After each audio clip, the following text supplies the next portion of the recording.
قل هل يستوي الذين يعلمون والذين لا يعلمون إنما يتذكر أولو الألباب أشهد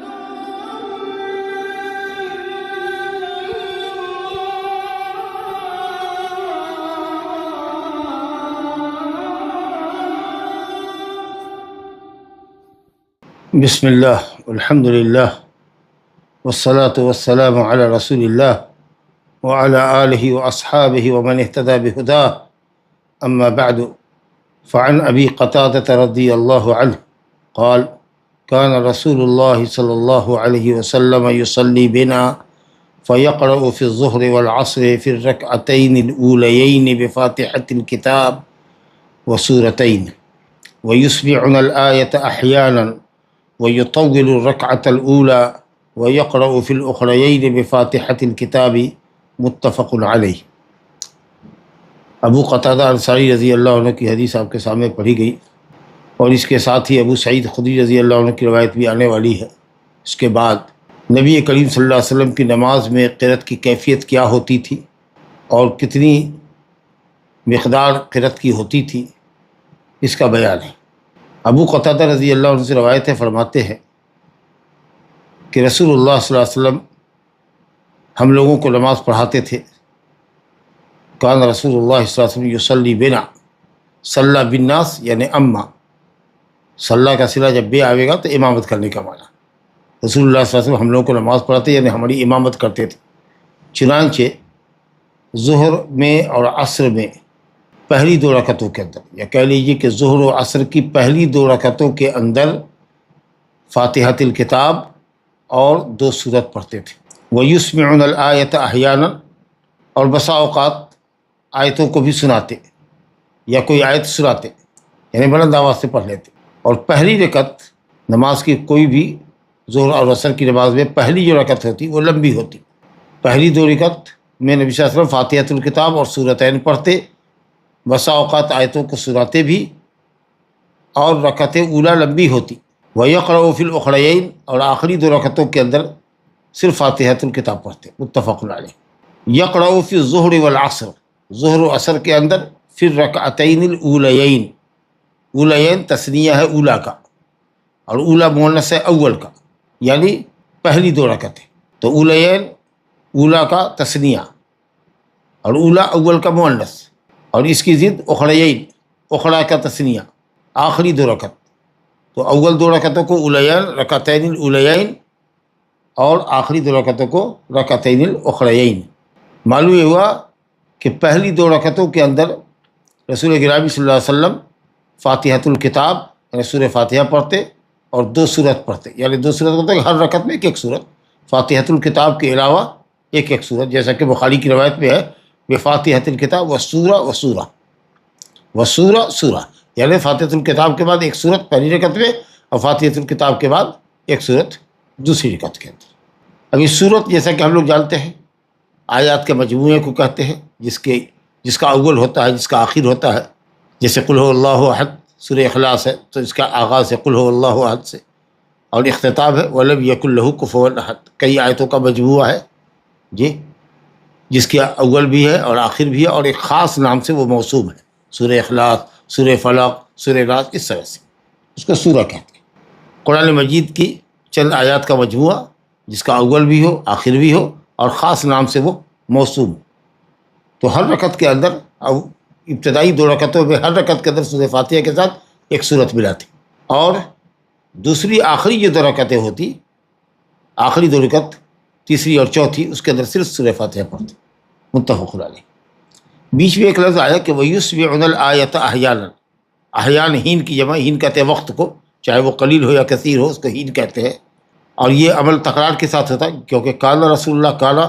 یصلی بنا، کانا جب فی المضارع پر آتا ہے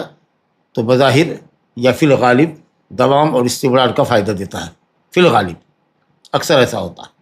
گویا یہ عمل بار بار ہوتا، تو اس لیے بسا اوقات آیتوں کو سناتے۔ اب جیسے پڑھ رہے ہیں، مثال کے طور پر کوئی صورت قل هو اللہ احد پڑھ رہے ہیں، قل هو اللہ احد لم یلد ولم یولد، اس طریقہ سے پڑھ رہے ہیں اور بیچ کے اندر لم یلد ولم یولد کو بلند آواز سے پڑھ لیا. یہ جو کیفیت ہوتی تھی ہم لوگوں کو بسا اوقات آیت سناتے، اب یا تو بالقصد و بالارادہ سناتے تاکہ جو لوگ غافل ہیں نماز کے اندر وہ چونکیں کہ نبی صلی اللہ علیہ وسلم قرأت کر رہے ہیں، یا پھر آپ یہ بتانے کے لیے کرتے کہ امام سری نماز میں چپ نہیں رہتا بلکہ وہ پڑھتا ہے. اور بعض لوگوں نے یہ کہا کہ غیر ارادی طور پر قرآن مجید پڑھنے اور آیات پہ تدبر کرنے کی وجہ سے اور تدبر میں انہماک کی وجہ سے غیر ارادی طور پر لفظ کچھ آپ کا ظاہر ہو جاتا تھا. تو بہرحال یہ وجہ ہو یا وہ وجہ ہو، پہلی وجہ لیکن یہ ہے کہ کبھی کبھار معلوم یہ ہوا کہ صاحب سری قرأت کے اندر بھی امام کو کسی آیت کو یا آیت کے ایک ٹکڑے کو بلند آواز سے پڑھنا جائز ہے. وَيُسْمِعُونَ الْآيَةَ أَحْيَانًا. اس حدیث میں آگے بتایا جا رہا ہے کہ 2 رکعتیں جو پہلی جو سورہ فاتحہ اور ایک سورت پر مشتمل ہوتی، اس میں پہلی جو رکعت ہوتی اس کو لمبی کرتے، اور اس کی وجہ ہم لوگ سمجھ رہے ہیں کہ پہلی رکعت میں اگر کچھ لوگ پیچھے ہے یا کچھ لوگ وضو کر رہے ہیں تو پہلی رکعت لمبی ہو تاکہ جو متخلفین ہیں جو راستے میں آ رہے ہیں یا جو وضو خانے میں ہیں ان کو بھی موقع مل سکے کہ وہ امام کو رکوع سے پہلی رکعت میں قیام کی حالت میں پالے. یہ مقصود تھا کہ پہلی رکعت آپ لمبی کرتے. گویا کہ ہر نماز کی پہلی رکعت دوسری رکعت کے مقابلے میں لمبی ہونی چاہیے، لیکن نیچے پیچھے آگے جو روایت آ رہی ہے ابو سعید خدری کی، اس کے اندر جو الفاظ آئے ہیں اس سے یہ سمجھ میں آتا ہے کہ دونوں شروع کی 2 رکعتیں پہلی 2 رکعتیں قرأت کے اندر برابر ہوا کرتی تھی، یعنی بڑا آیت پڑھا کرتے تھے. انشاءاللہ اس مقام پر ہم دونوں روایت کے درمیان توجیہ پیش کریں گے. ابھی اس حدیث کا مصداق اور مطلب کیا ہے وہ سمجھیے کہ حدیث کا مفاد اور حدیث کا مطلب یہ ہے کہ پہلی رکعت اس حدیث میں حدیث ابی قتادہ میں ہے کہ پہلی رکعت نبی صلی اللہ علیہ وسلم لمبی کرتے دوسری رکعت کے مقابلے میں. ایک تو یہ بات سمجھ میں آئی. دوسری بات یہ سمجھ میں آئی کہ آخری 2 رکعتوں میں صرف فاتحۃ الکتاب پڑھتے، صرف فاتحۃ الکتاب پڑھتے. بہرحال معلوم یہ ہوا کہ ابتدائی 2 رکعتوں کے اندر سری نماز کے اندر امام یا سری نماز کے اندر امام اور منفرد، اور اسی طریقے سے مقتدی پہلی 2 رکعتوں کے اندر سورہ فاتحہ بھی پڑھے گا اور سورت بھی پڑھے گا. اور جہری نماز کے اندر مقتدی صرف سورہ فاتحہ امام کے پیچھے پڑھے گا جہری نماز میں، اور جو سورت امام پڑھے گا اس کو وہ سنے گا. تو نہ صرف ظہر و عصر کی 2 رکعت کے اندر سورہ فاتحہ کے ساتھ سورت ملانا ہے، بلکہ مغرب کی بھی 2 رکعتوں کے اندر سورہ فاتحہ کے ساتھ سورت ملائے گا، عشاء میں بھی اور اسی طریقے سے فجر میں بھی. لیکن یاد رکھیے سورہ فاتحہ کے آگے جو سورت ملائی جاتی ہے اس کا حکم سنت کا ہے. جمہور اہل علم نے یہ کہا کہ سنت ہے. صرف سورہ فاتحہ واجب ہے یا رکن نماز ہے کہ اس کے بغیر نماز نہیں ہوتی. علامہ ابن قدامہ المقدسی رحمۃ اللہ علیہ نے المغنی میں لکھا ہے کہ ہم کسی بھی عالم کا یہ اختلاف نہیں جانتے کہ سورہ فاتحہ کے علاوہ جو آیتیں پڑھی جاتی ہے سورت ملائی جاتی ہے وہ مسنون ہے. گویا کہ تمام اہل علم سورہ فاتحہ کے آگے پڑھی جانے والی سورت کو مسنون مانتے ہیں. سورہ فاتحہ رکن نماز ہے تو نماز تو ہو جائے گی آپ کے صرف سورہ فاتحہ پڑھ کیونکہ آپ نے رکن ادا کر دیا. لیکن بکثرت روایت آئی ہے کہ نبی صلی اللہ علیہ وسلم پہلی 2 رکعتوں کے اندر سورہ فاتحہ کے علاوہ سورت ملاتے تھے. اور مسیح صلاۃ کو بھی آپ نے کہا جیسا کہ ابو داؤد میں روایت ہے ثم اقرأ بأم الکتاب ثم اقرأ بأم الکتاب وما تیسر معک. سورہ فاتحہ پڑھو اور جو اس کے ساتھ آسان. تو ہر چند کے سورہ فاتحہ کے اوپر آپ کی نماز ہو جائے گی، لیکن سورت کا چھوڑنا مناسب نہیں ہے کیونکہ یہ سنت ہے جو بکثرت حدیث سے ثابت ہے. لہذا سورہ فاتحہ کے ساتھ ساتھ کوئی سورت جو یاد ہو اس کو پڑھنا چاہیے. اور یہ حکم سری نماز میں امام کے لیے تو ہے ہی ہے، اگر تنہا پڑھ رہا ہے کوئی تو اس کے لیے تو ہے ہی ہے، لیکن مقتدی جو ہے امام کے پیچھے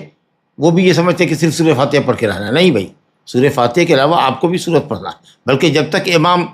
رکوع میں نہیں جا رہا ہے اگر آپ کو ایک کے بجائے 2 سورت یاد ہے 3 سورت یاد ہے تو آپ سورت ملاتے جائیے تاکہ امام کے پڑھنے تک آپ چپ نہ رہیے، آپ بھی پڑھتے رہیے، کچھ نہ کچھ پڑھتے رہیے، کوئی نہ کوئی سورت آپ پڑھتے رہیے. ایک سے زیادہ صورت بھی آپ ملا سکتے ہیں. لا الہ الا اللہ. اور دوسری وہ ایک جو اہم مسئلہ ثابت ہوا وہ یہ ہے کہ پہلی رکعت لمبی ہوگی دوسری رکعت کے مقابلے. ظہر و عصر کے اندر بھی ہے اور مغرب میں بھی ہے، عشاء میں بھی ہے، اور یہی حکم فجر میں بھی ہے. اور جیسا کہ میں نے عرض کیا کہ واللہ عالم اس کا مقصود شاید یہی ہے کہ پہلی رکعت کے اندر ایک تو نمازی کے اندر نشاط اور قوت ہوتی ہے، اور دوسرے یہ ہے کہ لوگ آ جائے اور پہلی رکعت میں امام کو پالیں. جیسا کہ ابو قتادہ نے یہ کہا ہے فَظَنَنَّا أَنَّهُ يُرِيدُ بِذَلِكَ أَن يُدْرِكَ النَّاسُ الرَّكْعَةَ الْأُولَىٰ. ہمارا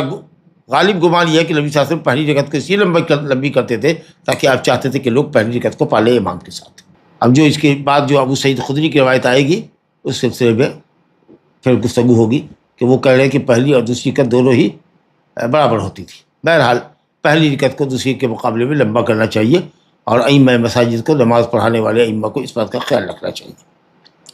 چلیے صاحب، اور آخری 2 رکعت میں اس حدیث نے بتایا کہ آخری 2 رکعت میں ظہر و عصر کی آخری 2 رکعت میں صرف سورہ فاتحہ پر اکتفا کرنا چاہیے۔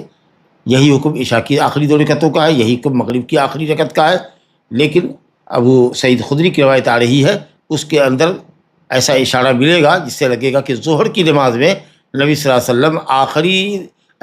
آخری 2 رکعتوں کے اندر بھی سورہ فاتحہ کے علاوہ کچھ آیتیں پڑھا کرتے تھے، مزید کچھ آیتیں پڑھا کرتے تھے۔ ابو سعید خدری کی روایت آ رہی ہے۔ اچھا، اس حدیث میں ایک لفظ اور دیکھیے کہ نبی صلی اللہ علیہ وسلم سورہ فاتحہ پڑھتے وہ سورہ اور ایک سورت بھی ملاتے۔ اس کا مطلب یہ ہوا کہ مکمل ایک سورت پڑھنا، سورہ فاتحہ کے علاوہ جو سورت پڑھ رہے ہیں اسے مکمل ایک سورت پڑھنا یہ افضل ہے اس بات سے کہ ہم کسی لمبی سورت کے آغاز سے یا وسط سے یا اختتام سے چند آیت پڑھ لیں۔ الحمدللہ اگر 5 آیت پڑھنا چاہتے ہیں آپ یا 10 آیت پڑھنا چاہتے ہیں تو 30ویں پارے میں 10 آیت والی، 5 آیت والی، 6 آیت والی، 8 آیت والی آپ کے پاس صورت موجود ہے۔ تو پوری صورت پڑھنا جزوے صورت پڑھنے سے یا کسی صورت کا کچھ پارٹ پڑھنے سے،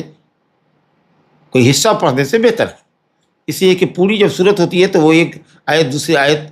کے ساتھ متکامل ہوتی ہے جی، اور ترتیب اس کی صحیح ہوتی ہے، معنی اور مفہوم کی ترتیب بھی ہوتی ہے اس کے اندر، اور آیتوں کے اندر جو باہمی ربط ہے وہ مضبوط طریقے سے پایا جاتا ہے۔ ورنہ اکثر لوگ جو معانی اور مطالب پر نظر جن کی نہیں ہوتی یا صرف نیر حافظ ہوتے ہیں، جن کو علم نہیں ہے، آیات کا مفہوم اور مطلب معلوم نہیں ہے، معنی معلوم نہیں ہے، تو وہ شروع کرتے ہیں ایسی آیت سے کہ مضمون پہلے سے آ رہا ہوتا ہے اور بیچ سے ہی شروع کر دیا، یا اختتام وہاں جا کر کیا، آیت کو وہاں جا کے روکا کہ اس کے بعد بھی آیت آ رہی ہے، شرط اگر ہے تو جزا آگے آ رہی ہے، شرط پر آ کر کے رک گئے اور جزا والی آیت کو چھوڑ دیا، تو مفہوم میں اس طریقے سے خلل پڑتا ہے۔ تو اگر آدمی بیچ سے بھی پڑھے، جیسا کہ نبی صلی اللہ علیہ وسلم سے ثابت ہے کہ آپ نے بیچ سے بھی پڑھا ہے، آخر سے بھی پڑھا ہے،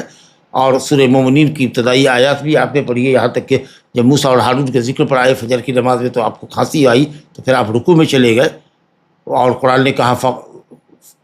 فقرا ما تیسر معک من القرآن، قرآن سے جو آسان ہو پڑھو، یا ما تیسر معک اقرأ بأم الکتاب وما تیسر معک، تو کہیں سے بھی جہاں سے انسان کو آسان ہو وہ پڑھ سکتا ہے، جواز میں کوئی اختلاف نہیں ہے انشاءاللہ، لیکن بہتر یہ ہے کہ جتنا کچھ آپ وسط آیت سے یا شروع صورت سے یا وسط صورت سے یا آخری صورت سے پڑھنا چاہ رہے ہیں، اس کے مقابلے میں بہتر یہ ہے کہ اتنے ہی آیات کی صورت مکمل آپ منتخب کر کے پڑھیے، تو یہ زیادہ اچھا ہے۔ علامہ ابن القیم رحمۃ اللہ علیہ نے اس پر بہت زور دیا ہے زاد المعاد کے اندر، وہ کہتے ہیں کہ نبی صلی اللہ علیہ وسلم کا طریقہ یہ تھا کہ پوری صورت پڑھتے تھے، یا کبھی ایک صورت کو 2 رکعتوں میں پڑھتے تھے، جیسے کہ سورہ طور کو نبی صلی اللہ علیہ وسلم نے 2 رکعت میں پڑھا، سورہ اعراف کو مغرب میں 2 رکعت میں پڑھا، سورہ طور کو مغرب میں 2 رکعت میں پڑھا جی، اور کبھی اول صورت سے پڑھتے جیسے کہ سورہ مومنون پڑھا تھا، لیکن آخری صورت سے پڑھنا یا بیچ سے پڑھنا کہتے ہیں کہ یہ نبی صلی اللہ علیہ وسلم سے ثابت نہیں ہے، شاید فرض نماز میں مقصود ہوگا، ورنہ فجر کی سنتوں کے تعلق سے روایت بالکل صحیح ہے، مسلم کے اندر ہے کہ نبی صلی اللہ علیہ وسلم نے سورہ بقرہ کی آیت نمبر 36 قُلُوا آمَنَّا بِاللَّهِ اور سورہ آل عمران کی آمَنَّا بِاللَّهِ وَاشْهَدْ بِأَنَّا مُسْلِمُونَ والی آیت آپ نے پڑھی تھی، جبکہ یہ بیچ کی ہے، 136 ہے سورہ بقرہ میں، اور 52 سورہ آل عمران کی آیت آپ نے پڑھی تھی، اور جو قرأت نفل میں جائز ہے وہ فرض میں بھی جائز ہے، الا ایک دلیل ہو۔ تو قاعدہ تو یہی ہے کہ جو نفل میں ثابت ہے وہ فرض میں بھی ثابت ہے، جب تک کہ مخصص دلیل نہ ہو ہمارے پاس، اور اللہ تعالیٰ کا عمومی قول جو ہے فقرؤوا ما تیسر من القرآن، جہاں سے قرآن سے آسان ہو، یعنی سورہ فاتحہ کے علاوہ جہاں سے آسان ہو اس کو پڑھو، تو یہ بھی بتاتا ہے کہ کہیں سے بھی پڑھ سکتے ہیں، لیکن بلا شبہ افضل یہ ہے اور سنت یہ ہے کہ پوری صورت ایک رکعت میں پڑھی جائے۔ آپ کو 10 آیت پڑھنی ہے، 15 آیت پڑھنی ہے، 18 آیت پڑھنی ہے، 20 آیت پڑھنی ہے، ماشاءاللہ اتنی آیتیں ہمارے پاس موجود ہیں۔ 30 آیت پڑھنی ہے، ٹھیک ہے، سورہ اگر ظہر میں 30 آیت پڑھنی ہے آپ کو تو الف لام میم سجدہ پڑھ لیجئے، یا اسی طریقے سے آپ سورہ الملک پڑھ لیجئے، تو یہ زیادہ اچھا ہے کہ آیت ایک دوسرے کے ساتھ مربوط ہوتی ہے پوری صورت کے اندر۔ یا ایسی جگہ پر آدمی نہ رکے، وصف میں پڑھنے کی صورت میں ایسی غلطی ہوتی ہے کہ آدمی وہاں جا کے وقف کرتا ہے جہاں وقف ہونا نہیں چاہیے تھا، 1 آیت اور آگے پڑھنی چاہیے تھی، 2 آیت اور آگے پڑھنی چاہیے تھی۔ علی کل حال بہتر یہ ہے کہ پوری صورت پڑھے یا ایک صورت کو 2 رکعت میں پڑھے، ورنہ جواز کی حد تک کہیں سے بھی پڑھ سکتا ہے انسان، بہت زیادہ اس میں الجھن کی بات نہیں ہے، لیکن افضل یہ ہے کہ اگر چند آیت پڑھنی ہو تو چند آیت والی مکمل صورت کا انتخاب کریں۔ چلیے صاحب، اب آگے جسے ابو سعید خدری کی روایت کا 2 مرتبہ میں نے حوالہ دیا کہ اس میں تھوڑا ابو قتادہ کی روایت سے تھوڑا سا ڈیفرنس ہے کہ پہلی 2 رکعتوں کے اندر نبی صلی اللہ علیہ وسلم سورہ فاتحہ سورت تو ملاتے تھے، لیکن پہلی رکعت لمبی کرتے تھے۔ اب یہاں جو روایت آ رہی ہے اس کے اندر یہ کہ دونوں رکعتیں، ظہر اور عصر کی دونوں ابتدائی رکعتیں جو پہلی اور دوسری ہے وہ قرأت میں برابر ہوتی تھی، اور آخری 2 رکعتوں میں ابو قتادہ انصاری کی حدیث میں ہم نے پڑھا کہ صرف سورہ فاتحہ پڑھتے تھے، اور یہاں یہ ہے کہ ظہر میں نبی صلی اللہ علیہ وسلم سورہ فاتحہ سے آگے بھی سورہ فاتحہ کی 7 آیتوں کی مقدار سورت بھی ملاتے تھے یا آیتوں پڑھتے تھے۔ دیکھیے حدیث ملاحظہ کیجیے، عن ابی سعید الخدری رضی اللہ عنہ قال كنا نحذر قيام رسول الله صلى الله عليه وسلم في الظهر والعصر فحذرنا قيامه في الركعتين الأوليين من الظهر قدر ألف لام ميم تنزيل، وفي الأخريين قدر النصف من ذلك، وفي الأوليين من العصر على قدر الأخريين من الظهر والأخريين على النصف من ذلك، رواه مسلم۔ ابو سعید خدری رضی اللہ عنہ کہتے ہیں کہ كنا نحذر، حاذر، دال ذال را ذا، نحذر بالحاء الذا والراء، نحذر حذر يحذر بالزائی، یعنی نخرس ونقدر، اندازہ کرتے تھے ہم نبی کریم صلی اللہ علیہ وسلم کی کہ قیام کو ظہر و عصر میں اندازہ کرتے تھے کہ کتنا آپ پڑھ سکتے ہیں یا پڑھ سکتے ہوں گے اس قیام میں۔ تو یہ اندازہ تھا ہم لوگوں کا کہ آپ پہلی 2 رکعتوں کے اندر آپ کے قیام کا اندازہ تھا، کہتے ہیں بن الظہر، ظہر کی پہلی 2 رکعتوں کے اندر آپ کی قرأت کا اندازہ ہم نے کیا کہ الف لام میم تنزیل السجدہ کے برابر آپ ٹھہرتے ہیں، قرأت کرتے ہیں۔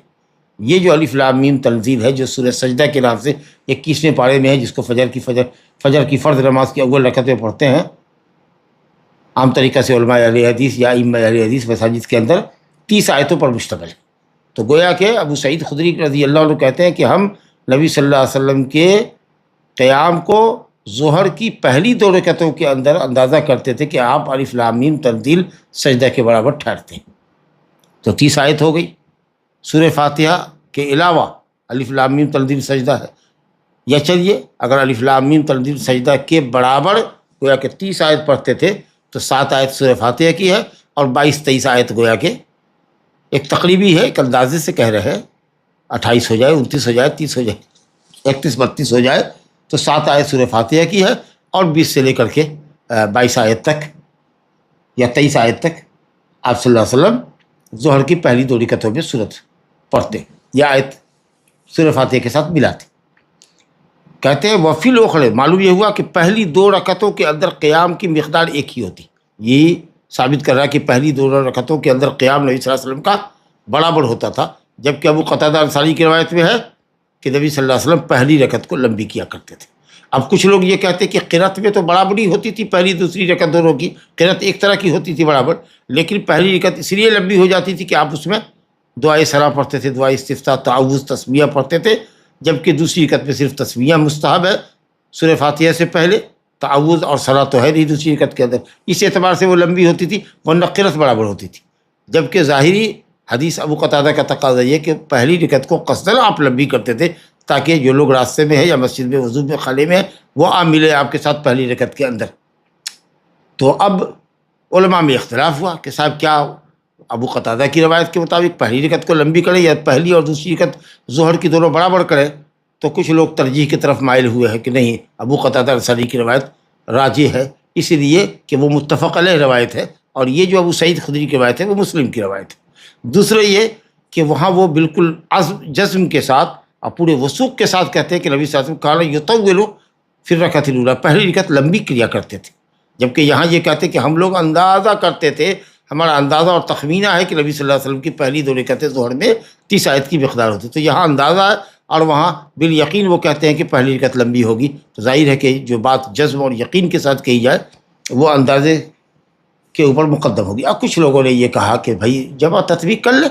کبھی نبی صلی اللہ علیہ وسلم پہلی رکعت لمبی کیا کرتے تھے ایسا سمجھ لیں، اور کبھی نبی صلی اللہ علیہ وسلم کی قرأت پہلی اور دوسری رکعت دونوں میں برابر ہوتی تھی البتہ وہ سرا وغیرہ کی وجہ سے پہلی رکعت تھوڑی لمبی ہو جاتی تھی، تو بجائے اس کے کہ ترجیح دے اس روایت کو اس روایت پر، ابو قتادہ کی روایت کو ابو سعید خدری کی روایت پر، اس سے بہتر یہ ہے کہ مختلف حالات پر محمول کر لیں کہ کبھی آپ پہلی رکعت لمبی کرتے تھے اور کبھی یہ ہوتا تھا کہ دونوں رکعتیں آپ کی برابر ہوتی تھی۔ علی کل حال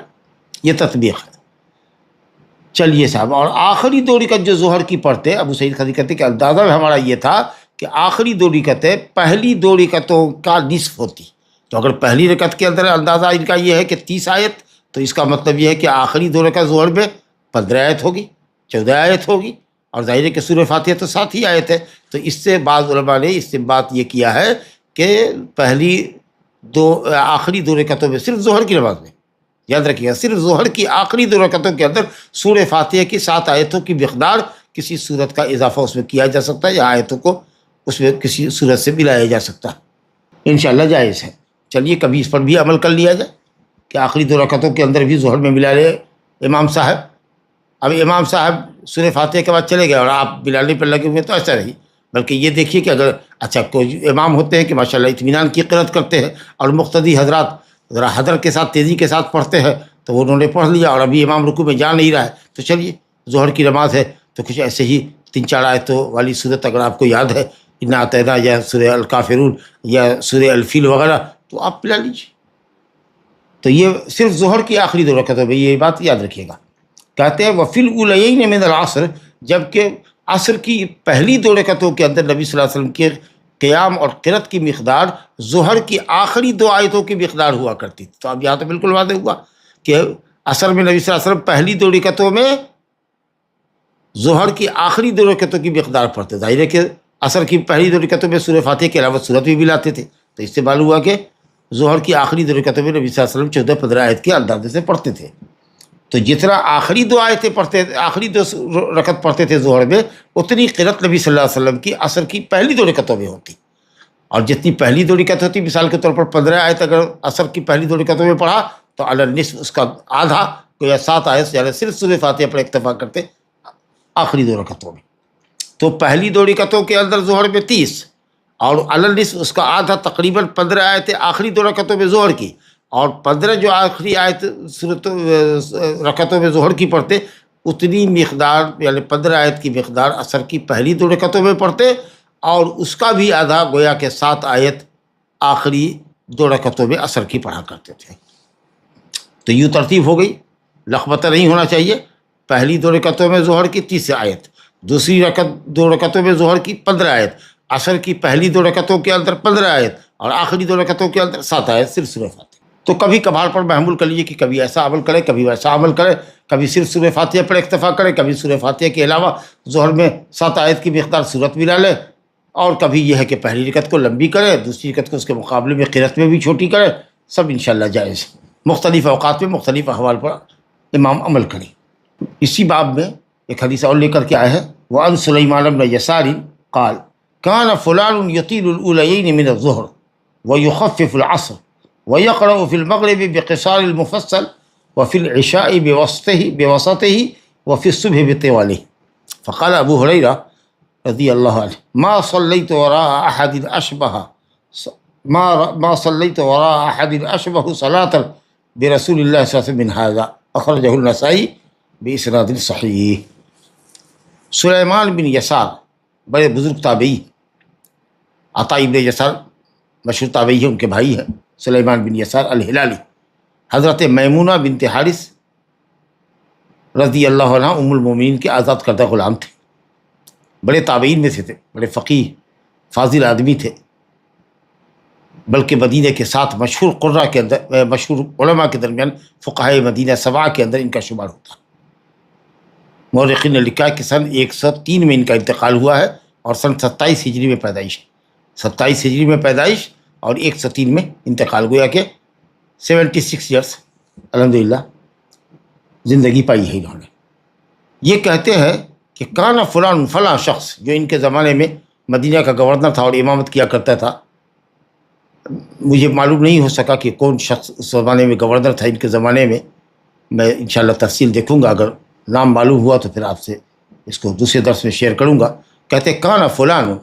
فلاں شخص، یعنی اشارہ ہے مدینہ کے مسجد نبوی کے امام کے، اور وہ تھا گورنر جو حکیم وقت کی طرف سے متعین تھا، تو وہ لمبی کرتا تھا، کان یطیل الاولین من الظہر، ظہر کی پہلی 2 رکعتوں کو لمبی کرتا تھا اور عصر کی نماز کو ہلکی کرتا تھا۔ اب تفصیل معلوم ہوئی کہ پہلی 2 رکعتوں کو لمبی کرتا تھا ظہر میں، اس کا مطلب ہے کہ آخری 2 رکعتیں ظہر کی کم ہوتی تھی، اور ظہر کی قلت کے مقابلے میں عصر کی جو نماز ہوتی تھی وہ ہلکی ہوتی تھی۔ پہلی 2 رکعتوں کے اندر سورہ فاتحہ کے ساتھ سورت ملاتے تھے نبی صلی اللہ علیہ وسلم، جیسا کہ ہم نے ابو قتادہ انصاری کی حدیث میں پڑھا، یا جیسا کہ ابو سعید خدری کی روایت میں پڑھا کہ تقریباً 15 آیتوں کے اندازے سے آپ صلی اللہ علیہ وسلم عصر کی پہلی 2 رکعتوں میں پڑھتے تھے اور آخری 2 رکعتوں میں صرف سورہ فاتحہ پر اکتفا کرتے۔ کہتے ہیں کہ فلاں شخص، یعنی جو امام تھا مسجد نبوی کا، وہ ظہر کی پہلی 2 رکعتوں کو لمبی کرتا تھا، یعنی سورہ فاتحہ کے علاوہ سورہ ملاتا تھا، اور عصر کی نماز کو ہلکی پڑھتا تھا ظہر کے مقابلے میں، یقیناً کیونکہ وقت بہرحال عصر کا مختصر ہوتا ہے۔ وَيَقْرَأُ فِي الْمَغْرِبِ، اور وہی امام مسجد میں جو تھا وہ مغرب میں قصار مفصل پڑھا کرتا تھا۔ قصار مفصل یعنی چھوٹی چھوٹی صورتیں جس میں کثرت کے ساتھ بسم اللہ کے ذریعے فصل آیا ہے۔ اب اس کی وضاحت کریں گے ابھی کہ قصار مفصل کیا ہے، وساط مفصل کیا ہے، طوال مفصل کیا ہے۔ کہتے ہیں کہ مغرب میں قصار مفصل وہ شخص پڑھا کرتا تھا، اور عشاء میں وسط مفصل یا وساط مفصل پڑھتا تھا، اور صبح میں طوال مفصل پڑھتا تھا۔ یہ قرأت اس شخص کی تھی۔ ابو ہریرہ رضی اللہ عنہ نے کہا اس شخص کے متعلق جو امام تھا، کہا کہ بھائی میں نے کسی بھی شخص کے پیچھے نماز نہیں پڑھی جس کی نماز نبی کریم صلی اللہ علیہ وسلم کی نماز سے زیادہ مشابہت رکھتی ہو اس ہمارے امام سے کے مقابلے میں۔ گویا کہ جس امام کا یہ ذکر کر رہے ہیں سلیمان بن یسار، اس امام کی امامت کی تائید اور توثیق ابو ہریرہ رضی اللہ عنہ نے یہ کہی، یہ کہہ کر کی کہ یہ امام نبی صلی اللہ علیہ وسلم کی نماز کی انتہائی مشابہ نماز پڑھتا ہے، یعنی دوسرے گورنران کے مقابلے میں یہ شخص بہت اچھی نماز پڑھتا ہے، اور اس کی نماز نبی صلی اللہ علیہ وسلم کی نماز کے سے زیادہ مشابہ ہے۔ لا الہ الا اللہ۔ اب یہ مغرب میں قصار مفصل، عام طریقے سے قصار مفصل یہ مروان بن حکم کیا کرتا تھا، عجب نہیں کہ مروان بن حکم ہی کی طرف اشارہ ہو۔ بہرحال مروان بن حکم جو مدینہ کے گورنر تھے وہ پڑھا کرتے تھے قصار مفصل۔ تو ایک مرتبہ کسی صحابی نے ٹوکا بھی، غالباً وہ حضرت ابو ذر تھے، کہ صاحب وہ آپ جو ہے کیوں ہمیشہ قصار مفصل پڑھتے ہیں؟ نبی کریم صلی اللہ علیہ وسلم کو تو ہم نے طولین دیکھا ہے پڑھتے ہوئے، سورہ اعراف پڑھتے ہوئے دیکھا ہے 2 رکعت کے اندر، جی تو ہمیشہ مداومت کیوں کرتے ہیں چھوٹی چھوٹی صورت پر؟ کبھی کبھی وسط مفصل سے بھی مغرب میں پڑھ لیجیے، کبھی کبھی طوال مفصل سے پڑھیے۔ نبی صلی اللہ علیہ وسلم نے سورہ طور کو 2 رکعت میں پڑھی ہے، جیسا کہ روایت آئے گی جبیر بن مطعم رضی اللہ عنہ کی۔ اللہ کل حال تو کہتے ہیں کہ مغرب میں قصار مفصل، اور عشاء کی نماز کے اندر وساط مفصل، اور صبح کے اندر طوال مفصل۔ اب جیسا کہ آپ نے سنا کہ یہ مفصلات جو ہے یہ ان صورتوں کو کہتے ہیں جن میں کثرت سے بسم اللہ آیا ہے، یعنی جو چھوٹی صورتیں ہیں، اور اس کا آغاز ہوتا ہے راجح قول میں سورہ قاف سے۔ سورہ قاف جو 26ویں پارے کے اختتام پر ہے، اور اس کے بعد سورہ زاریات کی 1 آدھ رکوع یا چند آیتیں 26ویں پارے میں ہے، اور اس کے بعد 27واں شروع ہو جاتا ہے سورہ حجرات کے بعد جو سورہ قاف ہے۔ بعض لوگوں نے کہا سورہ حجرات سے ہے مفسرات، لیکن صحیح قول یہ ہے کہ سورہ قاف سے۔ تو سورہ قاف سے لے کر کے سورہ ناس تک جو آخری صورت ہے قرآن کی، سورہ قاف سے لے کر کے سورہ ناس تک، اس کو مفصلات کہتے ہیں۔ اب اس کو 3 کیٹیگری میں بانٹا ہے، جو قدرے لمبی ہے سورہ قاف سے لے کر کے سورہ مرسلات تک، یعنی 29واں پارے کے اختتام تک، اور بعض اہل علم نے کہا سورہ نازعات اور سورہ نبا، سورہ نبا اور سورہ نازعات، اما یتساءلون سورہ نبا ہے، اس کے بعد والنازعات غرقا والناشطات نشطا، سورہ نبا اور سورہ نازعات دونوں ملا دیا ہے طوال مفصل کے ساتھ۔ لیکن اکثر اہل علم کا قول یہ ہے کہ سورہ قاف سے لے کر سورہ مرسلات تک 29ویں پارے کے اختتام تک یہ طوال مفصل ہے، جس میں نبی کریم صلی اللہ علیہ وسلم فجر، جس سے 2 صورتوں کا انتخاب آپ صلی اللہ علیہ وسلم فجر کی نماز میں کرتے تھے۔ اور سورہ نبا سے لے کر یعنی 30ویں پارے سے لے کر کے، یا دوسرے قول کے مطابق سورہ عبس و تولی سے لے کر سورہ نبا اور سورہ نازعات کے بعد تیسری صورت عبس و تولی ہے، تو وہاں سے لے کر کے سورہ واللیل تک یہ وساط مفصل ہے، اور سورہ والضحیٰ سے لے کر سورہ ناس تک یہ قصار مفصل ہے۔ تو کہہ رہے ہیں کہ نبی کریم صلی اللہ علیہ وسلم فجر میں طوال مفصل سے پڑھتے تھے، عشاء میں وساط مفصل سے پڑھتے تھے، سورہ عبس سے لے کر سورہ لیل تک یا پھر سورہ نبا سے لے کر سورہ لیل تک، اور قصار مفصل سورہ والضحیٰ سے لے کر سورہ ناس تک. یہ فی الغالب ہوتا، لیکن یہ کہ ہمیشگی نہیں ہے. کبھی کبھی نبی صلی اللہ علیہ وسلم سے لمبی صورت بھی ثابت ہے، جیسے طول الطولین، طول الطولین، طول الطولین، 2 لمبی صورتوں میں ایک لمبی صورت، اور وہ ہے نسائی کی روایت میں ہے کہ الاعراف، اور ابو داؤد میں ہے سورہ طولین سے مراد لیا ہے انعام اور اعراف کو، لیکن مشہور یہ ہے کہ الاعراف ہے، کیونکہ سورہ بقرہ کے بعد آیتوں کی تعداد کے اعتبار سے سورہ اعراف سب سے لمبی صورت ہے. تو اور اسی طریقے سے متفق روایت ہے جو بن مسلم کی آئے گی کہ سورہ طور نبی کریم صلی اللہ علیہ وسلم کو مغرب میں انہوں نے 2 رکعت میں پڑھتے ہوئے سنا، اور سورہ مرسلات نبی صلی اللہ علیہ وسلم نے مغرب میں پڑھی ہے. تو صرف یہ کہ صاحب مغرب میں صرف قصار مفصل ہی کرنا، جیسا کہ ہم لوگوں کے عام ائمہ مساجد کی عادت ہے، اس میں کبھی کبھی بدلاؤ ہونا چاہیے، اور من باب الاحتیاط مؤذن کو کہہ دینا چاہیے کہ سنت ہے، یا امام کو حاضرین سے کہہ دینا چاہیے کہ انشاءاللہ آج ہم سورہ طور پڑھیں گے، سورہ طور پڑھیں گے 2 رکعتوں کے اندر، یا سورہ مرسلات پڑھ لیں گے 2 رکعت میں، یا 1 رکعت میں پڑھ لیں گے، پھر دوسری کوئی سورہ دوسری رکعت میں پڑھیں گے نبی صاحب کی سنت پر عمل کرتے ہوئے. لیکن شاید آج کے لوگ تو سورہ اعراف 2 رکعتوں میں پڑھنے پر اتفاق نہ کریں، کیونکہ اس کے پڑھنے میں میرا خیال ہے کہ کم سے کم 1 گھنٹہ تو لگے گا ہی. مغرب کی نماز اگر شروع کریں اور 2 رکعتوں میں سورہ اعراف مکمل پڑھے تو 1 گھنٹہ لگ جائے گا، یا کم سے کم 45-50 منٹ تو لگے گا ہی پوری نماز ختم کرنے میں. تب شاید یہ اس کے لوگ متحمل نہ ہوں، لیکن سورہ الطور کے یا سورہ مرسلات کے تو متحمل ہو ہی سکتے ہیں. تو اسے کبھی کبھی سنتوں پر اس پر بھی عمل ہونا چاہیے. سبحان اللہ. بہرحال سورہ قاف سے لے کر کے سورہ ناس تک کی صورتوں کو مفصلات کہا، اور آپ نے جیسا کہ سنا کہ سورہ قاف سے لے کر سورہ مرسلات تک یہ طوال مفصل، اور سورہ نبا سے لے کر کے سورہ واللیل تک یہ وساط مفصل، اور سورہ والضحیٰ سے لے کر سورہ ناس تک. لا الہ الا اللہ. چلیے صاحب، تو میں سمجھتا ہوں کہ بات سب سامنے آ گئی، اور بتا دیا تھا کہ یہ جو طریقہ ہے یہ کبھی لمبی کرتے تھے پہلی رکعت، اور کبھی یہ ہوتا تھا کہ پہلی 2 رکعتیں ظہر کی برابر ہوا کرتی تھی. سلیمان بن یسار ماشاءاللہ تابعی ہے، اور انہوں نے نقل کیا اپنے وقت کے امام کا، اور یہ کہ حضرت ابو ہریرہ رضی اللہ عنہ نے اس امام کی امامت کی تائید کی. تو اس کا خیال کرنا چاہیے کہ جو قرأت نبی کریم صلی اللہ علیہ وسلم سے ثابت ہے اس قرأت کا اہتمام ائمہ مساجد کو کرنا چاہیے، تاکہ نبی کریم صلی اللہ علیہ وسلم کی سنت کی پیروی ہو جائے. صلو کما رأیتمونی اصلی کا تقاضا ہے. اور خاص کے فجر میں تو بہرحال طوال مفصل سے پڑھنا چاہیے، کیونکہ ان قرآن الفجر کان مشہودا. فجر کی نماز قرأت سے مراد، قرآن الفجر قرأت سے مراد فجر کی قرأت یعنی فجر کی نماز مشہودہ، فرشتے اس میں حاضر ہوتے ہیں. اور اس لیے بھی کہ آدمی سو کر کے جگہ ہوا ہوتا ہے تو نشیط ہوتا ہے قرآن کی قرأت. اور ماشاءاللہ جب امام حسن الصوت ہو تجوید کے ساتھ پڑھے تو سننے میں طبیعت بھی لوگوں کی لگتی ہے، کیونکہ وہ پوری نیند اور راحت کے بعد نماز میں شامل ہوتا ہے. تو لمبی کرنے سے یا طوال مفصل سے پڑھنے سے فائدہ یہ ہوتا ہے کہ صاحب لوگوں کو نشاط اور رغبت سے قرآن مجید زیادہ سننے کا موقع ملتا ہے. اور کچھ وہ لوگ جو غفلت کے شکار ہیں یا دیر سے جگتے ہیں، اگر وہ 2-4 منٹ کی تاخیر سے بھی جگے اور انہوں نے جھٹپٹ وضو کیا اس کے بعد مسجد آئے تو الحمدللہ اس کی جماعت مل جاتی ہے. تو اس لیے بھی فجر کی نماز نبی صلی اللہ علیہ وسلم عادتاً لمبی کیا کرتے تھے. 60 سے 100 آیت تک کی تلاوت نبی صلی اللہ علیہ وسلم کیا کرتے تھے فجر میں عام طریقے سے. چلیے صاحب، قرأت ہی کا بیان چل رہا ہے نماز کے اندر. تو ابھی جیسا کہ میں نے اشارہ کیا تھا کہ جبیر بن مطعم رضی اللہ عنہ کی روایت ہے سورہ طور مغرب میں پڑھنے کے تعلق سے، وہ حدیث آ گئی. کہتے ہیں وعن جبیر بن مطعم رضی اللہ عنہ قال سمعت رسول اللہ صلی اللہ علیہ وسلم یقرأ فی المغرب بالطور. جبیر بن مطعم کہتے ہیں کہ میں نے رسول اللہ صلی اللہ علیہ وسلم کو مغرب کی نماز میں سورہ طور پڑھتے ہوئے سنا. یہ جب آئے تھے جنگ بدر کے بعد قیدیوں کے چھڑانے کے سلسلے میں اور فدیہ کی گفتگو کرنے کے سلسلے میں،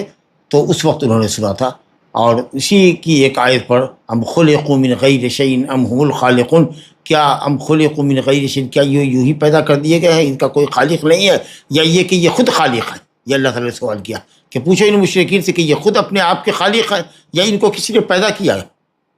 تو کہتے ہیں کہ قاد قلبی یطیر، لگتا تھا کہ میرا دل جو ہے میرے سینے سے نکل جائے گا. گویا کہ ایمان کی جنبش اور حرکت پیدا ہوئی یہ پہلی مرتبہ. لیکن اللہ کی توفیق جب ایمان لائے جی تو بعد میں ایمان لائے حدیبیہ کے موقع پر یا حدیبیہ کے بعد.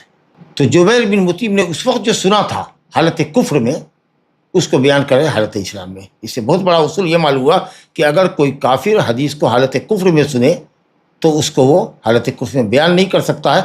ہاں بیان کرے گا، جب وہ مسلمان ہو جائے بیان کرے گا تو اس کی روایت لی جائے گی۔ اسی طریقے سے کسی فاسق نے حدیث سنا حالت فسق میں، لیکن جب ایمان اور تقویٰ کی راہ پر آ گیا تب اس نے بیان کیا کہ میں نے فلاں زمانے میں یا فلاں وقت میں یا آج سے 10 سال پہلے فلاں عالم کو بخاری شریف کی یہ حدیث کہتے ہوئے سنا تھا، مجھے آج تک وہ الفاظ یاد ہیں اور وہ حدیث یہ ہے، تو ماشاءاللہ اب وہ فاسق جب کہ عادل بن چکا ہے اس کی روایت لی جائے گی۔ تو جبیر بن مطعم نے جو اس وقت سنا تھا حالت کفر میں، اس کو بیان کرتے ہیں حالت اسلام،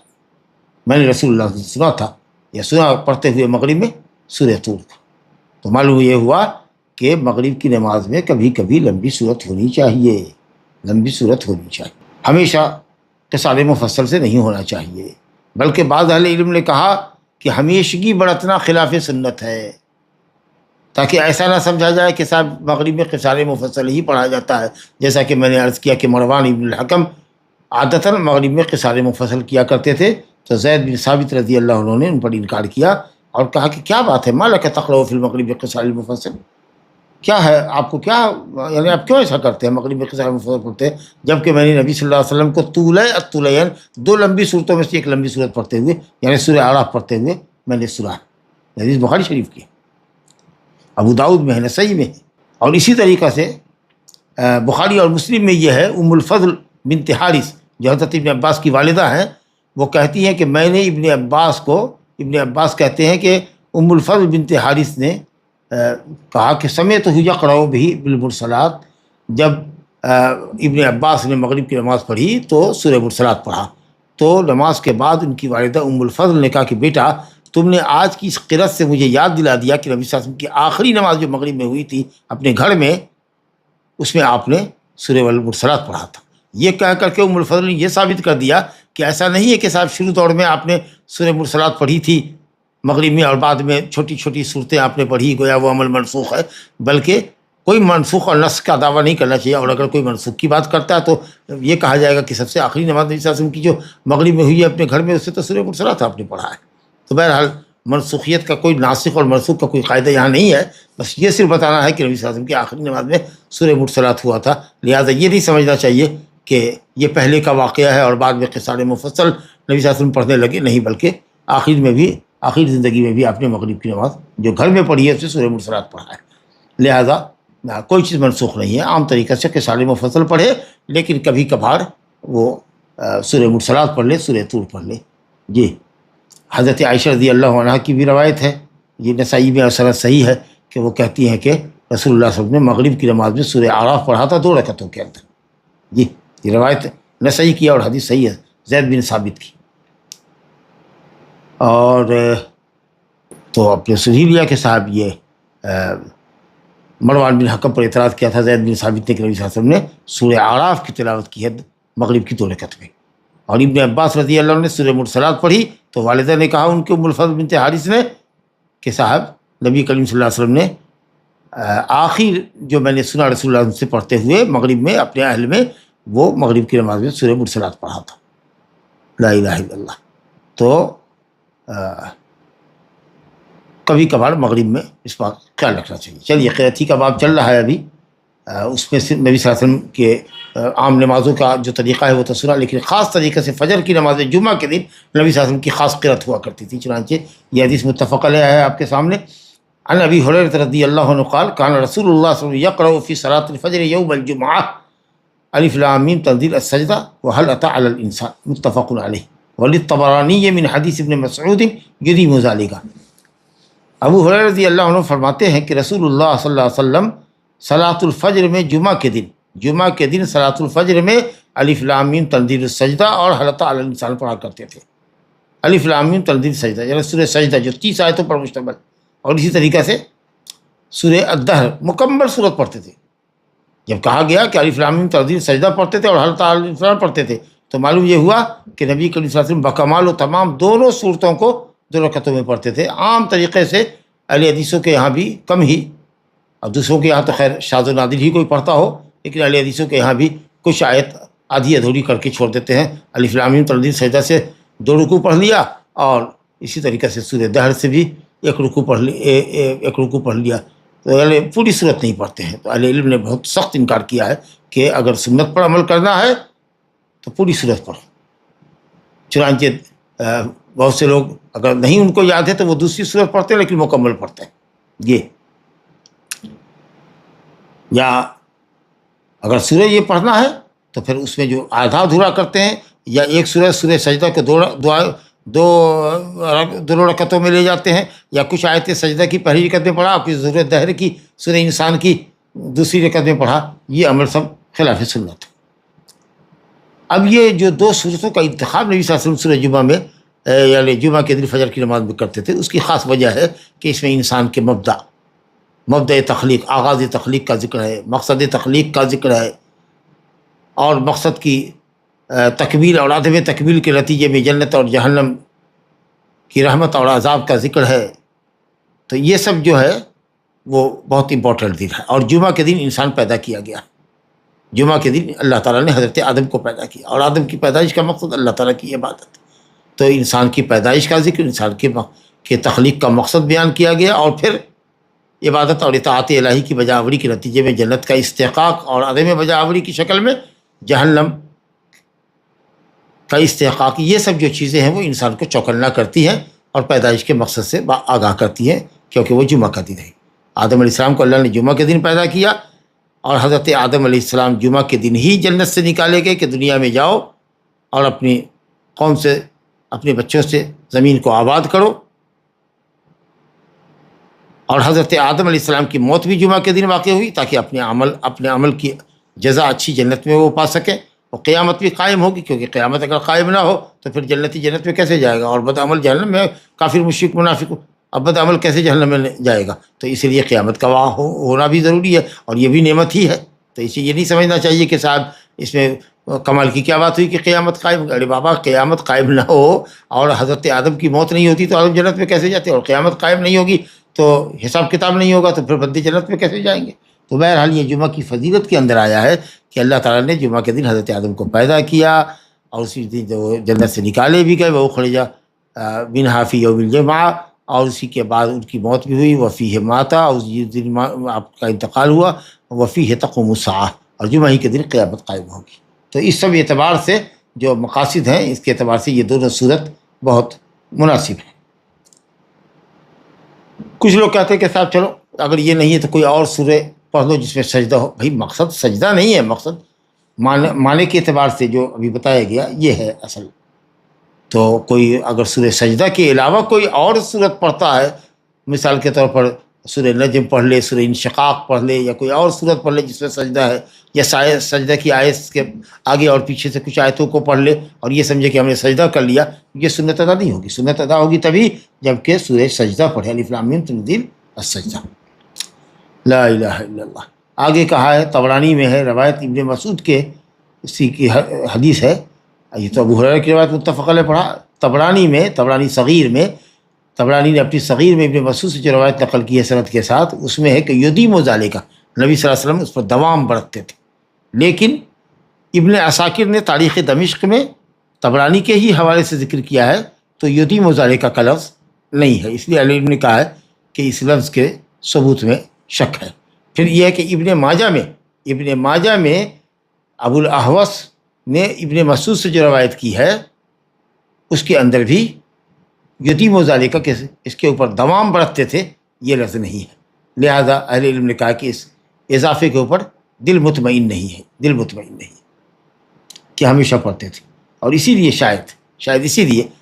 کہ لوگ کہیں ایسا نہ سمجھے کہ یہ دونوں صورتوں کا پڑھنا جمعہ کی نماز میں سورہ فاتحہ کے علاوہ الف لام میم تنزیل السجدہ اور سورہ دہر کا پڑھنا واجب ہے۔ امام ابن تیمیہ رحمۃ اللہ علیہ نے فرمایا کہ کبھی کبھار دوسری بھی صورت پڑھنی چاہیے تاکہ لوگ یہ نہ سمجھے کہ واجب ہے، لیکن صحیح بات یہ ہے کہ پڑھنا ہمیشہ اسی کو چاہیے۔ اور جہاں تک بدگمانی کا یا یہ ہے کہ صاحب غلط گمانی کا تعلق ہے کہ صاحب آدمی یہ سمجھے گا کہ کہیں یہ واجب تو نہیں، اس لیے امام صاحب ہمیشہ اس کے اوپر مداومت پڑھتے ہیں، تو اس کا حل یوں بھی ہے کہ زبان سے آدمی امامت کے بعد کہہ دے گا کہ بھائی ہمیشہ آپ لوگ دیکھتے ہیں کہ جمعہ کی نماز میں ہم یہ دو صورتیں پڑھتے ہیں کیونکہ نبی صلی اللہ علیہ وسلم ایسا ہی کیا کرتے تھے، لہٰذا ان دو صورتوں کی تلاوت فجر کی نماز میں سنت ہے۔ تو یہ جو اگر کسی کو وجوب کا گمان ہو یا وہم ہو تو اس کا ازالہ امام صاحب کے بیان سے بھی ہو سکتا ہے، لیکن سنہ یہی ہے کہ نبی صلی اللہ علیہ وسلم نے پڑھا ہے اور امام کو پڑھنا چاہیے، صرف اس بنیاد پر کہ کوئی غلط یہ نہ سمجھے یا کوئی یہ نہ سمجھے کہ صاحب ہمیشہ پڑھنا واجب ہے۔ اس گمان کو غلط کرنے کے لیے کبھی کبھار دوسری صورت کرنا چاہیے، جیسا کہ شیخ الاسلام نے فرمایا ہے۔ یہ بات بہت مناسب نہیں ہے، بلکہ سنت کی محافظت کرنا ہی بہتر ہے، جیسے کہ نبی صلی اللہ علیہ وسلم نے محافظت کی ہے، یہ زیادہ اولا ہے۔ اور جہاں تک غیر واجب ہونے کی بات ہے تو یہ آدمی اپنے کلام سے، اپنے واضح بیان کے ذریعے بھی کرے گا۔ اور جیسے کہ میں نے کہا کہ اہل علم نے بہت تاکید کی ہے کہ پوری صورت بکمال و تمام پڑھنی چاہیے، لہذا وہ ائمہ مساجد کو یہ صورتیں یاد نہیں ہیں، ان کو چاہیے کہ وہ یہ صورتیں یاد کر لیں اور ان کا اہتمام کیا کریں۔ لا الہ الا اللہ۔ ایک حدیث اور پڑھتے ہیں انشاءاللہ تعالی، یہ ہے کہ صاحب حذیفہ کی ایک روایت ہے، قرأتی کے تعلق سے آتا ہے کہ عن حذیفہ قال صلیت مع النبی صلی اللہ علیہ وسلم فما مرت به آیۃ رحمت الا وقف عندها يسأل ولا آیۃ عذاب الا تعوذ منها، اخرجہ الخمسہ وحسنہ الترمذی۔ حذیفہ رضی اللہ عنہ سے روایت ہے، کہتے ہیں کہ میں نے نبی کریم صلی اللہ علیہ وسلم کے ساتھ نماز پڑھی، فما مرت به آیۃ رحمت، تو نہیں کوئی آیت گزری رحمت کی مگر نبی کریم صلی اللہ علیہ وسلم آیت رحمت پر ٹھہرے اور اللہ تعالیٰ سے رحمت کا سوال کرتے تھے، اور جب بھی کوئی کسی آیت عذاب سے گزرتے تو اللہ تعالیٰ سے عذاب سے پناہ چاہتے۔ حدیث خمسہ نے روایت کی ہے، مسند احمد اور سنن اربعہ، اور امام ترمذی نے اس کو حسن کہا ہے۔ لیکن صحیح یہ ہے کہ اس حدیث کی اصل جو ہے وہ مسلم میں، جیسا کہ حافظ ابن حجر رحمۃ اللہ کی عادت ہے کہ جب بھی وہ حدیث اصلاً مسلم میں ہوتی ہے اور اسی سند سے ہوتی ہے جو ترمذی میں ہے، ابو داؤد میں، نسائی میں، ابن ماجہ میں، اور حدیث مسلم میں ہوتی ہے، تو حافظ ابن حجر رحمۃ اللہ علیہ عادتاً یہ کہتے ہیں وہ اصلہ فی مسلم، اس حدیث کی اصل مسلم کے اندر ہے، بیان ہی اسی سند سے جو سند یہاں سنن میں ہے۔ اعمش نے سعد بن عبیدہ سے روایت کیا ہے، انہوں نے مستورد سے روایت کیا ہے، انہوں نے سیرہ بن ظفر سے روایت کیا ہے، انہوں نے حذیفہ سے روایت کیا۔ یہی حدیث، یہی سند مسلم کے اندر ہے، مطول بھی ہے، مختصر بھی ہے، اور اس کے اندر حذیفہ یہ کہتے ہیں کہ میں ایک رات نبی کریم صلی اللہ علیہ وسلم کے ساتھ لگ گیا تہجد کی نماز میں، تو آپ نے سورہ فاتحہ کے بعد سورہ بقرہ شروع کیا۔ جب 100 آیت پر پہنچے آپ سورہ بقرہ کی، تو میں نے اب جی میں کہا فقلت، یعنی فی نفسی، جی میں نے کہا کہ اب نبی صلی اللہ علیہ وسلم 100 آیت کے بعد رکوع میں جائیں گے، لیکن آپ تو جاری رہے یہاں تک کہ پوری سورت پڑھ گئے، سورہ بقرہ، اللہ اکبر، پوری سورہ بقرہ پڑھ گئے۔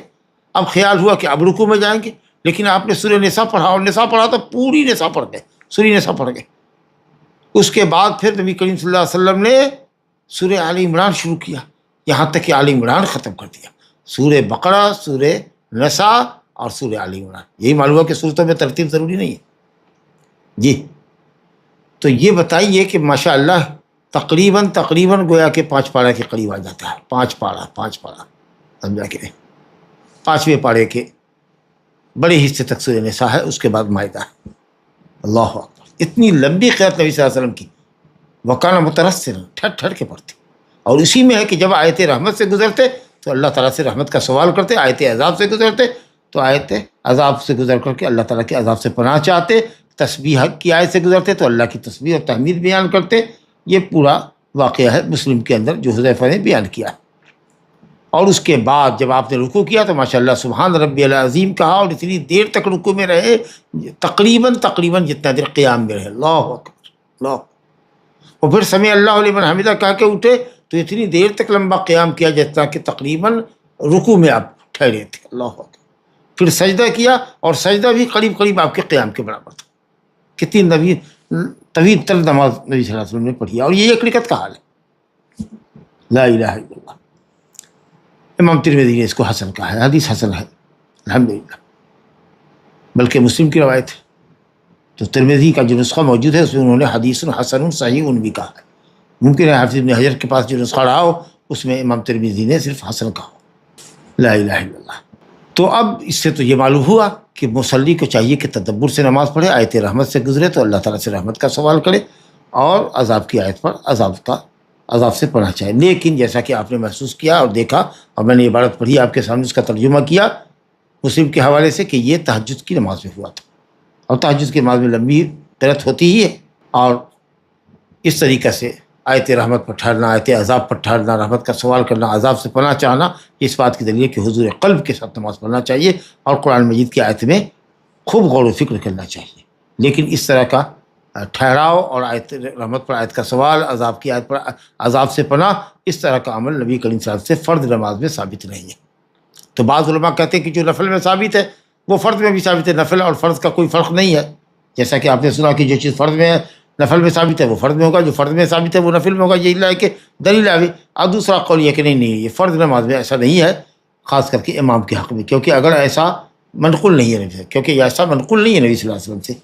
جی لہٰذا بہتر یہ ہے کہ اس کو ترک کیا جائے. اور اس کی کئی وجہ علماء نے لکھی ہے. اس میں ایک وجہ تو یہ ہے کہ اگر یہ طریقہ مسنون ہوتا تو صحابہ کرام ضرور نقل کرتے. خاص کر کے صحابہ کرام نے نبی کریم صلی اللہ علیہ وسلم کی نماز کا جو صفت بیان کی ہے وہ انتہائی دقت نظری کے ساتھ، ایک انتہائی دقیق مسائل کو،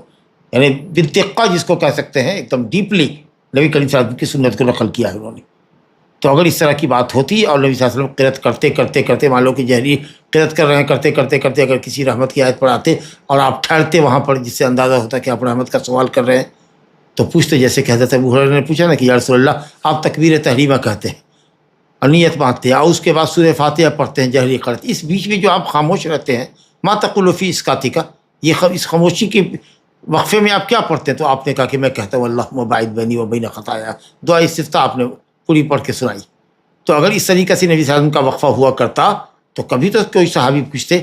یا پوچھتا کہ نبی صلی اللہ علیہ وسلم آپ اس سکتے میں کیا پڑھتے ہیں. تو اس لیے زیادہ بہتر یہ بات ہے کہ فرض نماز کے اندر امام اس طرح سے نہ کرے. اور خاص کر کے جب اگر فرض نماز میں آیت رحمت آیت عذاب پر اگر رکنے لگے گا اور تسبیح کی آیت پر تسبیح اور تحمید کی آیت پر تحمید اور یسبح للہ ما فی السماوات و ما فی الارض، تو کہ سبحان اللہ الحمدللہ، اگر اس طرح کرنے لگے تو نماز لمبی ہو جائے گی اور ماموم پر مشکل ہو جائے گی. اس لیے اہل علم نے یہ کہا کہ یہ امام اور منفرد کے لیے تو ممکن ہے کہ کسی خانے میں اگر ہو تو چلے، لیکن مقتدی کی رعایت کرتے ہوئے امام کو نہیں پڑھنا چاہیے. لا الہ الا اللہ. اسی پر رکتے ہیں انشاءاللہ تعالی. باقی اور جو مسائل ہے رکوع اور سجدے میں اذکار کے اور قرآن مجید پڑھنے کے تعلق سے جو ممانعت آئی ہے کہ رکوع اور سجدے میں قرآن نہیں پڑھنا چاہیے، انشاءاللہ یہ گفتگو ہمارے ساتھ باقی ہے. اگلے درس میں ہم ابن عباس رضی اللہ عنہ کی جو 27ویں نمبر کی حدیث ہے باب صفت الصلاۃ میں انشاءاللہ یہاں سے اگلا درس لیں گے. ھذا وباللہ التوفیق وصلی اللہ علی نبینا محمد وعلی آلہ وصحبہ اجمعین. امام کے پیچھے سارے تکبیرات کو مقتدی کے لیے ہونٹ ہلا کر پڑھنا واجب ہے کیا؟ مقتدی جہاں جہاں امام تکبیر کہتا ہے سوائے سمیع اللہ لمن حمدہ کے کہ وہاں ربنا لک الحمد کہنا چاہیے. اور تسلیم وغیرہ میں بھی امام سلام کرے تو مقتدی بھی سلام کرے. اس کی حدیث انشاءاللہ آگے اگلے درس میں آئے گی. حدیث اذا کبر الامام فکبروا، اذا کبر فکبروا، وَإِذَا قَالَ سَمِعَ اللَّهُ لِمَنْ حَمِدَ فَقُولُوا رَبَّنَا وَلَكَ الْحَمْدُ. تو امام تکبیر کہے تو تم تکبیر کہو. تو جہاں جہاں تکبیر تحریمہ ہے، رکوع میں جاتے وقت ہے، سجدے میں جاتے وقت، اٹھتے وقت، اور اسی طریقے سے 2 رکعت تحیات کے بعد تیسری رکعت کے لیے اٹھتے ہیں، اس وقت تمام تکبیرات انشاءاللہ تکبیرات انتقال جس کو کہتے ہیں راجح قول میں اہل علم کے واجب ہے. اس کا ذکر انشاءاللہ تعالی اگلے درس میں آئے گا اور مقتدی کو بھی کہنا ہوگا. کیا سری نماز میں امام کے ساتھ چاروں رکعت میں سورۃ الفاتحہ کے ساتھ کوئی اور سورہ پڑھنا چاہیے؟ الحمدللہ بہت واضح بتایا گیا کہ پہلی 2 رکعت کے اندر ہی سورہ فاتحہ اور سورت ہے. آخری 2 رکعت میں صرف سورہ فاتحہ، ظہر اثر دونوں میں. لیکن ابو سعید خدری رضی اللہ عنہ کی روایت سے سمجھ میں آتا ہے کہ نبی کریم صلی اللہ علیہ وسلم ظہر کی آخری 2 رکعتوں میں 15 آیتوں کی مقدار پڑھا کرتے تھے یا ٹھہرا کرتے تھے. تو کبھی کبھار ظہر کی آخری 2 رکعتوں میں سورہ فاتحہ کی مقدار 7 آیتیں 8 آیتیں آدمی ملا سکتا ہے. لیکن آخری 2 رکعتوں میں عصر کی، مغرب کی آخری 2 رکعتوں میں، مغرب کی آخری 1 رکعت میں، عشاء کی آخری 2 رکعتوں میں، جو نماز 4 رکعت والی ہے، 3 رکعت والی ہے، تو آخری 1 رکعت یا آخری 2 رکعتوں میں صرف سورہ فاتحہ پڑھنا ہے اور کوئی صورت نہیں پڑھنی. کیا نماز میں اعتدال یعنی سکون سے رک کر پڑھنا ہر جگہ ضروری ہے؟ یعنی رکوع سے اٹھنے کے بعد، پہلے سجدے سے اٹھنے کے بعد، پھر دوسرے سجدے سے اٹھنے کے بعد وغیرہ؟ بالکل اعتدال نماز میں واجب اور رکنی نماز ہے. اگر آپ رکوع کر رہے ہیں اور آپ کی پیٹھ، کمر اور کندھا، سر برابر لیول میں نہیں آیا ایک مرتبہ سبحان ربی العظیم کہنے کی مقدار میں بھی اگر برابر نہیں آیا، جھکے تھے ابھی اور بالکل پیٹھ پیٹھ ابھری ہوئی تھی، یا جو بون ہے آپ کا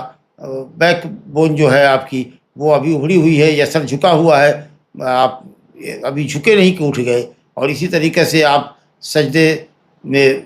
گرے اور سجدے سے اٹھے اور پھر ابھی پیٹھ سیدھی نہیں ہوئی کہ آپ سجدے میں چلے گئے، اگر تنہا بھی آپ نماز پڑھ رہے ہیں اور اس طریقے سے جلدی نماز پڑھ رہے ہیں تو مسیح صلاۃ کی حدیث خلاد بن رافع والی پڑھ چکے آپ، جس کے راوی ابو رضی اللہ عنہ تھے کہ نماز پلٹانی پڑے گی، رفاع ابن رافع والی حدیث جو تھی، نماز پلٹانی پڑے گی کہیں بھی، آپ ہلکی نماز پڑھیے لیکن اعتدال ہونا چاہیے، اطمینان سے رکوع ہو، اطمینان سے آپ کھڑے ہوں کہ آپ کی پیٹھ کی ہڈی سیدھی ہو جائے رکوع کے بعد، اسی طریقے سے سجدے میں اطمینان سے آپ کا پیٹھ کمر سب جھکے برابر سے، اور جب سجدے سے اٹھے تو اتنی دیر بیٹھے کہ آپ کی پیٹھ کی ہڈی سیدھی ہو جائے، تو اعتدال تو ہے نماز میں ضروری، چاہے امام ہو یا مقتدی کرے یا منفرد کرے، بغیر اس کے نماز نہیں ہوتی۔ سورۃ الفاتحہ کے بعد جو سورہ پڑھتے ہیں نماز میں، کیا اس سے پہلے بسم اللہ پڑھنا مستحب ہے؟ جی سورہ فاتحہ کے علاوہ بھی سورت پڑھیں گے تو بسم اللہ پڑھنا مستحب ہے، بسم اللہ آغاز سورت میں پڑھنا مستحب ہے، سورہ فاتحہ کے ساتھ بھی، اور کوئی دوسری سورت پڑھے امام یا مقتدی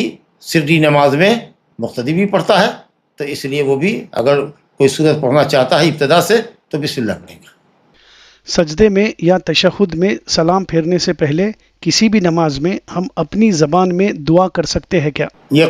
یہ قبل از وقت سوال ہے، انشاءاللہ بات آئے گی، اگلے درس میں آئے گی۔ خلاصہ یہ ہے کہ دعائے معصورہ وغیرہ پڑھنا چاہیے، قرآن اور حدیث کی دعائے معصورہ پڑھنی چاہیے، الحمدللہ ہر حاجت اور ہر ضرورت کی دعائیں موجود ہیں الحمدللہ، لیکن اگر اس کے باوجود بھی کسی شخص کو دعا یاد نہ ہو یا اپنی خاص ضرورت کو پڑھنا چاہتا ہو تو اپنی زبان کے اندر بھی مانگ سکتا ہے انشاءاللہ، فرض میں بھی اور نفل میں بھی۔ نماز میں رکن کیا ہے، واجب کیا ہے، سنت کیا ہے، براہ کرم اس کی وضاحت فرما دیجئے۔ اس کی تفصیل لمبی ہے، وہ اس سوال جواب کے سیشن میں نہیں ہوگا۔ واجبات صلاۃ، ارکان صلاۃ،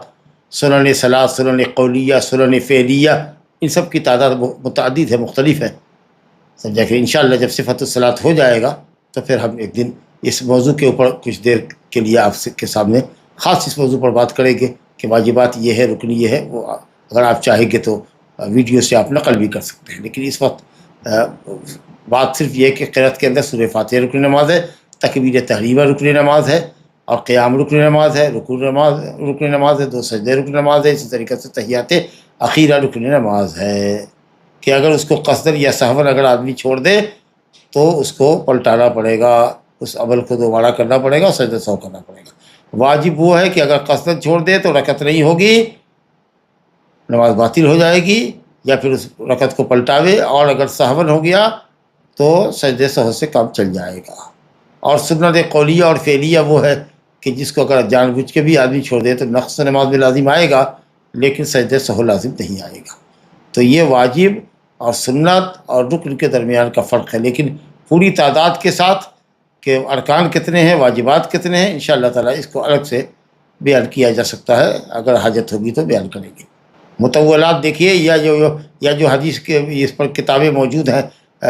نماز کے طریقے پر، ارکان کے اوپر، خاص کر جو حنابلہ علماء نے لکھا ہے، تو شیخ بن باز کی کتاب ہو یا وہ جو دروس مہمہ ہے لعامۃ الامہ، شیخ بن باز رحمۃ اللہ علیہ کی مشہور زمانہ کتاب ہے، اور اس کا اردو میں بھی ترجمہ ہو چکا ہے بڑی نظر ثانی کے ساتھ، اور بھی کسی نے کیا ہو تو مجھے نہیں معلوم۔ بہرحال اس کے اندر ارکان، واجبات، سنن اور فرائض، واجبات اور ارکان سب کا الحمدللہ تفصیل سے ذکر ہے۔